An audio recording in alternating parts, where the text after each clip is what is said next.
Is Africa ready for open skies? Two thought-provoking panel discussions on the Single African Air Transport Market, SAATM, recently held by WTM Africa have brought to light the substantial roadblocks hindering the realization of open skies in African continent. These obstacles include visa restrictions, exorbitant costs, and protectionism. Until these issues are effectively addressed, airlines will not be able to achieve the required load factors to make their routes financially viable, rendering the benefits of open skies irrelevant. Rui Carrera, non-executive board member of TAG, explained that the African Union elected the African Civil Aviation Commission, AFCAC, as the executing agency of SAATM. However, AFCAC currently lacks the power to enforce regulations, which poses a challenge to the implementation of SAATM. AFCAC can only rely on voluntary compliance by airlines and national authorities, explained Carrera. This, in turn, leads to uneven implementation of SAATM across different countries as some countries fully embrace liberalization, while others are hesitant to do so. The result is an uneven playing field for airlines and limited investor confidence. Local African currencies are another obstacle to open skies because multiple currencies and exchange rates can create added complexity and costs for airlines that operate across multiple countries, added Carrera.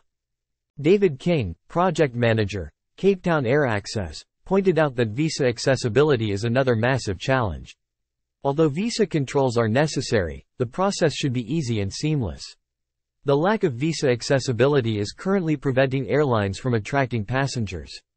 This, in turn, hinders the development of SAATM. Carrera agreed and reiterated the importance of opening up borders and removing obstacles to enable airlines to explore new markets and grow the economy. He explained TAG is keen to embrace open skies and explore more countries in Africa, but first, the challenges need to be addressed. The benefits of SAATM are undeniable, said Carrera. He explained that TAG was forced to close some African routes because load factors were simply too low to justify weekly flights. It is imperative that Africa follows the example of the EU. The EU started as an economic community of just 6 countries, and gradually expanded over time to include more member states. The region also developed a common market and customs union, which have helped to eliminate trade barriers and promote economic growth within the region. Carrera pointed out that similarly to the EU, African countries can start small and focus on building economic partnerships and regional integration at a smaller scale before scaling up. African countries could also benefit from developing institutions to promote intra-regional trade and economic cooperation. The panelists acknowledged that the benefits of open skies are immense. Afzal Parambil, regional manager Southern Africa at Emirates, explained that the SAATM would help all airlines, not just African carriers.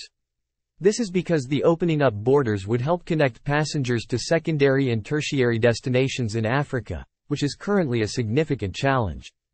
Adebayo Adedeji, CEO of Wakanow.com, stated that commerce should be a driver in the aviation strategy. The benefits of opening up countries commercially are evident, he said, as airlines need at least an 80% load factor to continue operations.